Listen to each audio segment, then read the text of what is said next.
হাসির রাজা, জ্ঞানের রাজা, রসিক রাজা। আমি সব ভেঙে ফেলবো, ভেঙে ফেলবো।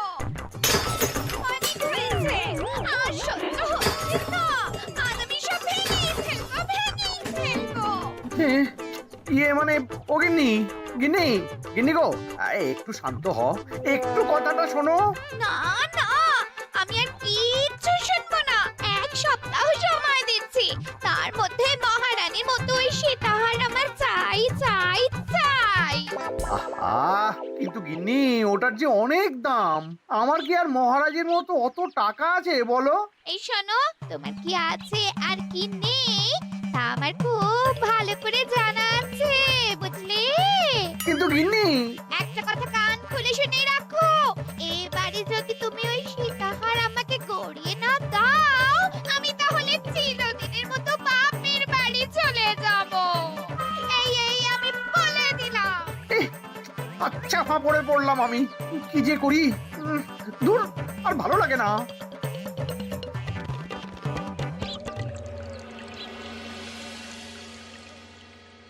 আজকে তোমাদের সকলের কাছে আমার একটা প্রশ্ন আছে। বলুন মহারাজ। আচ্ছা, ধরো তোমরা যদি এ রাজ্যের লোক না হতে, অন্য কোনো রাজ্যের হতে, তাহলে তোমাদের কাছে কৃষ্ণনগর কেমন মনে হতো? মহারাজ, এক কথায় বলতে গেলে সমৃদ্ধ শক্তিশালী রাজ্য। বেশ, তা হঠাৎ এমন প্রশ্ন মহারাজ? আসলে বেশ কিছুদিন ধরেই আমি একটা কথা ভাবছিলাম। ঈশ্বরের দয়ায় আমাদের সবই আছে, তবু রাজ্যকে আরো শক্তিশালী ও অন্যান্য রাজ্যের সাথে সুসম্পর্ক বজায় রাখা একটা রাজধর্মে পড়ে। ঠিক বলেছে। ঠিক বলেছেন। বলি, তুমি কি এসব কথা কখনো ভাবো মন্ত্রী? হ্যাঁ, মানে আগে রোজ না, কিন্তু কখনো সখনো বোধহয় ভেবেছিলাম। কবে শুনি? ওই তো কিছুদিন আগে, ওই সেদিন। এটা ঠিক কোন সেদিনের কথা বলছেন মন্ত্রী মশাই?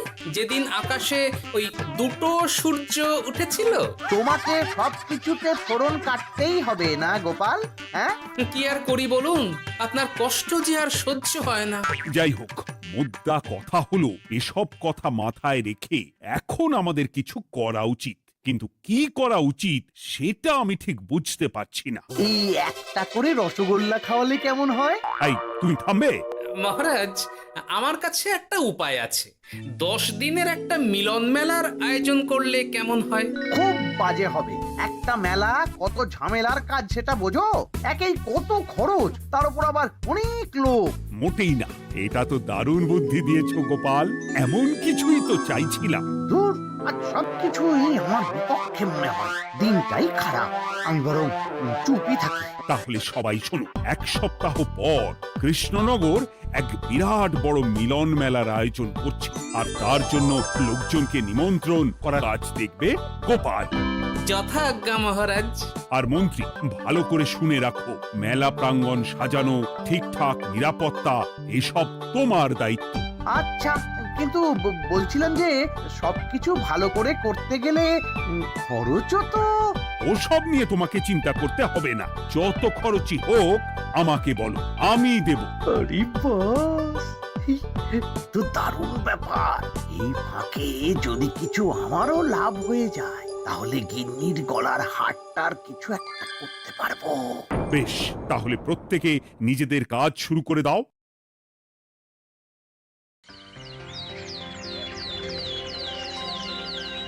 শোনো শোনো শোনো, 1 সপ্তাহ পর কৃষ্ণনগর মেলা প্রাঙ্গণে অনুষ্ঠিত হতে চলেছে 10 দিন ব্যাপী মিলন মেলা।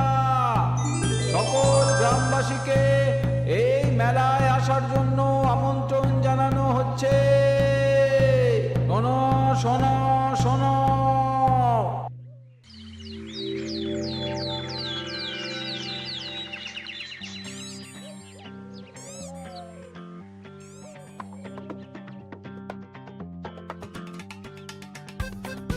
বাহ বাহ বাহ, ঠিক যেমনটা চেয়েছিলাম তেমনটাই হয়েছে। আর এসব কিছুর জন্য আমি গোপালকে ধন্যবাদ জানাতে চাই। কি যে বলেন মহারাজ, এই কৃষ্ণনগর তো আমার নিজেরই পরিবার। সেসব আমরা খুব ভালো করেই জানি গোপাল। আদিক্ষেতা একেবারে উতলে পড়ছে, এসব দেখে গা জ্বলে যায়। তোমার এই এত ভালো বুদ্ধি দেওয়ার জন্য আমি তোমাকে 50টি স্বর্ণমোহর উপহার দিতে চাই। এটা কি হলো? এরকম হলে কিন্তু আমি খেলবো না। কেন মন্ত্রী, তোমার আবার কি হলো? আমিও তো মেলার আয়োজন করেছি, তাহলে গোপাল একা কেন উপহার পাবে? সে তো মেলার জন্য অনেকেই কাজ করেছে, কিন্তু আসল বুদ্ধিটা তো দিয়েছে গোপালই। মন্ত্রী মশাইয়ের বোধহয় খুব হিংসা হচ্ছে। ঠিক আছে মহারাজ, আপনি বরং এই উপহার সকলের সাথে ভাগ করে দিন। না গো, কোনো ভাগ চাই না, তোমার উপহার তুমিই রাখো। যত সব।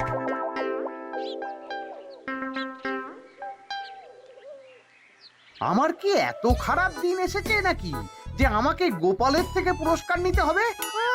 অনেক হয়েছে। না না না, এবার আমাকেই কিছু ভাবতে হবে মনে হচ্ছে।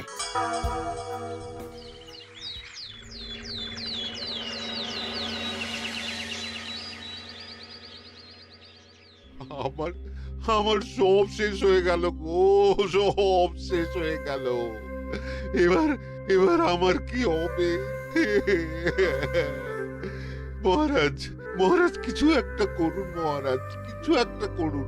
চিন্তা করো না, আমি দেখছি, যারা দোষী তারা শাস্তি পাবেই। কি শুরু হলো বলো তো হঠাৎ করে? এত বড় বড় চুরি ডাকাতি হয়ে গেল, অথচ কেউ কোনো টেরই পেল না। হ্যাঁ মহারাজ, আসলে রাতের বেলা যখন সবাই ঘুমিয়ে থাকে তখন এই চুরি ডাকাতিগুলো হয়, তাই কেউ কোনো শব্দ পায় না। ভালো করে অনুসন্ধান করো, যে বা যারা এই কাজ করছে তাদের যত তাড়াতাড়ি সম্ভব ধরে ফেলতে হবে, নইলে তো আমাদের প্রজাদের অনেক ক্ষতি হয়ে যাচ্ছে। হ্যাঁ মহারাজ, আপনি কোনো চিন্তা করবেন না।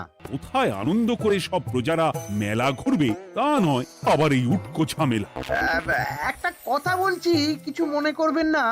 আসলে এই ঝামেলার কারণ হলো গোপাল। আমি ঠিক জানতাম কোনো না কোনো ভাবে আপনি আমাকে দোষ দেবেন। সত্যি তো, এসবের সাথে গোপালের কি সম্পর্ক? ওরই তো সম্পর্ক আছে মহারাজ। মেলা শুরু হলো আর তার সাথে চুরি ডাকাতিও। আর যদি গোপাল মেলার বুদ্ধিটা না দিত তাহলে রাজ্যে এত চুরি ডাকাতিও বাড়তো না। মানছি মন্ত্রী মশাই, মেলার বুদ্ধিটা আমার, কিন্তু মেলার নিরাপত্তা রক্ষা তো আপনার দায়িত্ব ছিল। যদি মেলা থেকেই এই ঝামেলা শুরু হয় তাহলে তো আপনার কাজেও ফাঁক আছে। মুখ সামলে কথা বলো গোপাল। আহ, তোমরা একটু থামবে? এখন নিজেদের মধ্যে ঝামেলা করার সময় নয়। সবাইকে একসাথে কাজ করে আসল চোর ডাকাতদের ধরতে হবে, তারপর বোঝা যাবে কার দোষ ছিল আর কার নয়। আগে মহারাজ।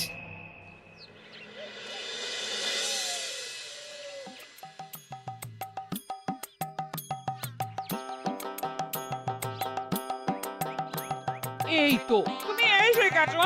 তাড়াতাড়ি মুখ হাত ধুয়ে বসো, তোমার জন্য একটা জিনিস এনেছি। বলো কি জিনিস? আরে আরে একটু অপেক্ষা করোই না, আমি আনছি। হ্যাঁ বেশ, আনো তাহলে। এই নাও, খাও। মিষ্টি দই। হ্যাঁ গো, খেয়ে দেখো তো কেমন। দারুণ সুন্দর স্বাদ তো গিন্নি। কোথা থেকে এনেছো? ভালো, মেলা থেকে এনেছি। ও জানো, বিনা পয়সায় গো। বিনা পয়সায়? তা কে দিল শুনি? আরে সুজন দইওয়ালা, বড় ভালো ছেলে। শুধু আজ নয়, ও রোজই মানুষকে ভালোবেসে না বিনা পয়সায় দই খাওয়ায়। হ্যাঁ বাবা, বেশ অবাক করা কাণ্ড। আসলে সুজনের দেশের বাড়িতে অনেক জমি জমা, গরু মোষ আছে। ও তাই বলে ওর টাকা পয়সার নাকি কোনো দরকার নেই, তাই ও বিনা পয়সায় খাওয়ায়। হ্যাঁ বুঝলাম। বাবা, খুব ঘুম পাচ্ছে এখন। ও গিন্নি, শোনো না, আমি বরং একটা ঘুম দিই এখন, বুঝলে? তুমি বরং বিকেলে আমায় একটু ডেকে দিও, ওর কাজ আছে। আচ্ছা বেশ। তোমাদের জন্য সেটাই ভালো, কারণ এমনিতেই মহারাজ চোর ডাকাত ধরার জন্য প্রহরীর ব্যবস্থা করছে পুরো রাজ্যে। না না না, সে নিয়ে আপনি চিন্তা করবেন না।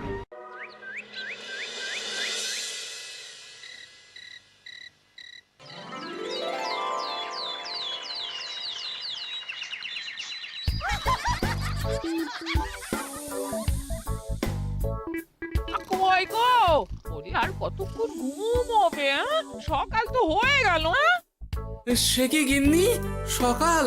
তোমাকে যে আমি কতবার বললাম আমাকে বিকেলে ডেকে দেবে। তা বলি কবেকার বিকেল? গতকালে না আজকে? তা তোমার বুদ্ধিতে কি বলে গিন্নি? আমার বুদ্ধি নিয়ে কথা বলো, আগে নিজের ঘুমকে দেখো। গতকাল বিকেল থেকে ডেকে ডেকে গলা ব্যথা হয়ে গেল, কিন্তু ওনার ঘুম আর ভাঙে না। হতেই পারে না। পারে না? ওদিকে কাণ্ড দেখো, রাতের খাবার পর্যন্ত পড়ে আছে। হ্যাঁ, আজব কাণ্ড। যাই হোক, অনেক দেরি হয়ে গেছে বুঝলে, আমাকে এক্ষুনি রাজসভার জন্য বেরোতে হবে।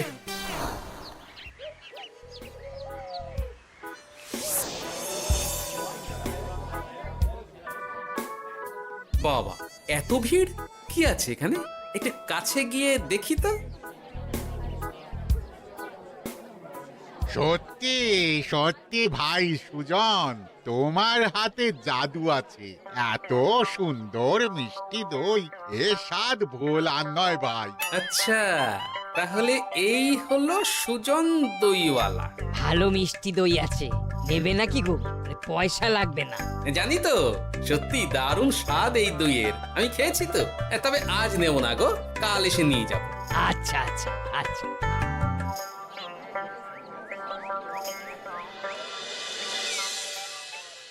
আর কোনো নতুন খবর পেলে ওই ডাকাতদের ব্যাপারে? না মহারাজ, এখনো ঠিক ধরতে পারিনি। ওরা বোধহয় বুঝতে পেরে গেছে যে আমরা খোঁজ করছি। মহারাজ, আমার মাথায় একটা নতুন বুদ্ধি এলো। রাতের বেলা করে সব বাড়িতে পাহারা দেওয়া শুরু করলে কেমন হয়? সব চুরি তো রাতেই হচ্ছে। আরে, এ তো দারুণ বুদ্ধি। কিন্তু মহারাজ, আমাদের রাজ্যের প্রহরীরা রাতের বেলা কি করে পাহারা দেবে? কেন কেন, কি সমস্যা? অনেক সমস্যা আছে। তাদের শরীর খারাপ হতে পারে, তার চেয়েও বড়, রাত জেগে থাকলে দিনে তারা সকলে ঘুমোবে, তখন পুরোটাই বেকার হবে। কিচ্ছু বেকার হবে না মন্ত্রী মশাই, আমাদের প্রচুর সেনা আছে, তাদের সকলকে দায়িত্ব ভাগ করে দিলেই হয়ে যাবে। তুমি বেশি বোঝো। গোপাল তো কিছু ভুল বলেনি মন্ত্রী, আমরা পাহারা বাড়াবো। আমি আজই সব সেনাদের সাথে কথা বলছি। সেনাপতি, তুমিও এ ব্যাপারটা একটু দেখো। যথাজ্ঞা মহারাজ।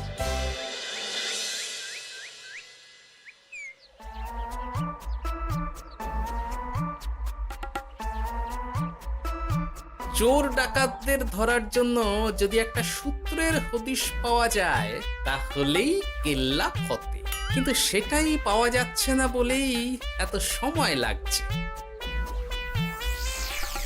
আরে, ওটা মন্ত্রী মশাই মনে হচ্ছে না? আড়ালে দাঁড়িয়ে এরকম কার সাথে কথা বলছে? এবার আমি যা বলছি ভালো করে শোনো। আজ রাতে মেলার পিছনের দিকে যে মাঠটা আছে সেখানে চলে এসো, বাকি কথা ওখানেই হবে। এই জায়গা নিরাপদ নয়। বেশ রহস্যজনক ব্যাপার। মেলার পিছনের মাঠ বলল না? রাতে আমাকেও দেখতে হবে কি হয় সেখানে।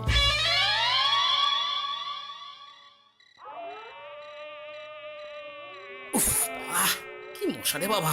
কখন থেকে দাঁড়িয়ে আছি, মন্ত্রী মশাইয়ের পাত্তা নেই কেন?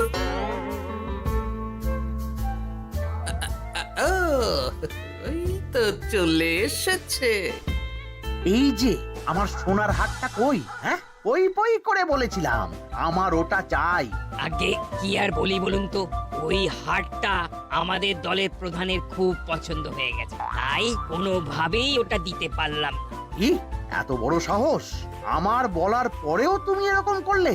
বড় ভুল হয়ে গেছে মন্ত্রী মশাই, এবারের মতন ক্ষমা করে দিন, আর হবে না, এই কথা দিচ্ছি। তোমাদের জন্য সেটাই ভালো, কারণ এমনিতেই মহারাজ চোর ডাকাত ধরার জন্য প্রহরীর ব্যবস্থা করছে পুরো রাজ্যে। না না না, সে নিয়ে আপনি চিন্তা করবেন না, আমাদের ধরা পড়ার কোনো সুযোগই নেই। কারণ যে পরিমাণ ওষুধ আমি আমার দইতে মিশিয়ে দিই, সেটা একবার যে খাবে মরার মতন ঘুমোবে। বাহ বাহ বাহ, সে তো খুব ভালো। করো করো। তার কোনো নতুন খবর পেলে? মেলা তো শেষের দিকে। হ্যাঁ পেয়েছি। পাশের গ্রামে বলরাম নামে এক বড় মহাজন আছে। পরশু তার মেয়ের বিশাল ধুমধাম করে বিয়ে। শেষ একটা বড় দান মারতে পারলেই আপনার আমার দুজনেরই শান্তি। আচ্ছা, এই ব্যাপার তাহলে। এসব কিছুর পেছনে মন্ত্রী জড়িত। এইবার বুঝতে পারছি কেন রাতের পাহারাতে ওনার এত আপত্তি ছিল। কিন্তু ওই লোকটাকে ঠিক আছে, এখন যাও, একটু সাবধানে কাজ করো আর আমার পাওনাটা ঠিকঠাক দিও, কেমন?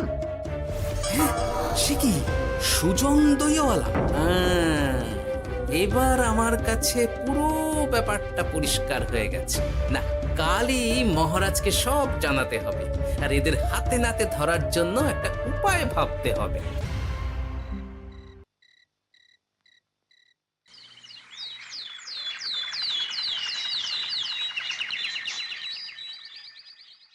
আরে এসো এসো, তোমার জন্যই তো অপেক্ষা করছিলাম। কি এমন জরুরি কথা আছে যে একান্তে দেখা করতে চাইলে? কোন মুখে বলি মহারাজ, সর্ষের মধ্যেই যখন ভূত তখন আর কি।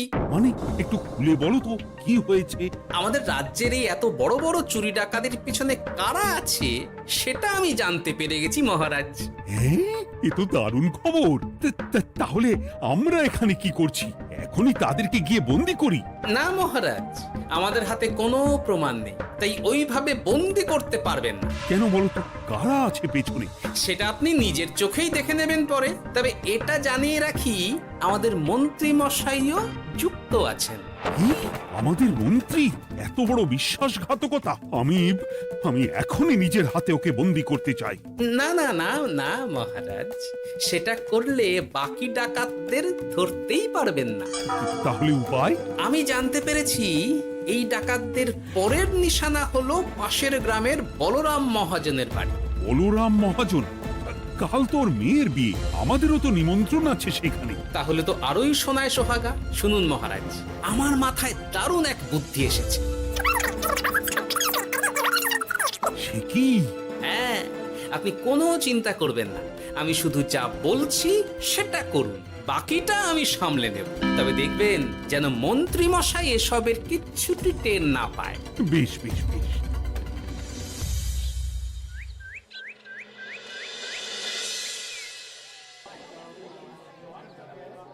আর তো কিছুক্ষণ, এরপরেই তো সন্ধে নামবে। তোমার সবকিছু তৈরি তো? হ্যাঁ মহারাজ। আরে, মহারাজ আর গোপাল কানে কানে এত কি কথা বলছে? আমাকেও জানতে হবে সেটা। ওই যে আসছে মরকটটা, আমার আর ওকে এক মুহূর্ত সহ্য হচ্ছে না। মনে হচ্ছে গুদুম গুদুম করে ওর মাথায় গাঁটটা মারি। শান্ত হন মহারাজ, দয়া করে শান্ত হন আর একটুখানি। তারপর আপনি মন্ত্রী মশাইয়ের সাথে যা ইচ্ছে করবেন। ওর আমি বরং অন্যদিকে যাই। মুখ দেখলেই আমার মাথাটা গরম হয়ে যাচ্ছে। সেই ভালো। কি হলো ব্যাপারটা? যাই হোক, আর তো কিছুক্ষণ, তারপর আমার বিশাল লাভ হবে। বরং ততক্ষণ আমি পেট পুজো করি।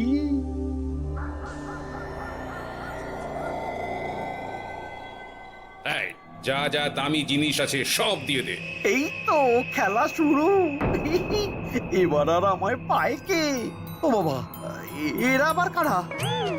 সত্যি গোপাল দারুণ চাল চেলেছে। এই তোমরা এখানে কি করতে এসেছো? কেন, তোমরা যা করতে এসেছো? ডাকাতি? এমন তো কোনো কথা ছিল না। কার দলের লোক তোমরা? মন্ত্রী মশাইয়ের দলের লোক। এই রে, কি বলছে সব? কোথায় কোথায়? এই মন্ত্রী মশাই, এই কি বলছে এরা? আপনি দু নৌকোয় পা দিয়ে চলছে, আমরা থাকতে আপনি আরো এক ডাকাতের দলের লোককে ডেকেছেন। কি মন্ত্রী? শেষে কিনা তুমি? কি খেয়েছে রে, আর বোধহয় বাঁচতে পারবো না। কই, চুপ কেন? বলুন, মন্ত্রী মশাই সোনার হার ডাকাতি করে আপনাকে দেওয়ার জন্য এখানে ডেকেছেন। কি সোনার হার? আমাকেও তো একই কথা বলেছে। আপনি আমাদের থেকে খবর নিয়ে অন্য দলকে কাজ দিয়েছেন। এই না না, মিথ্যে কথা। কিসের মিথ্যে?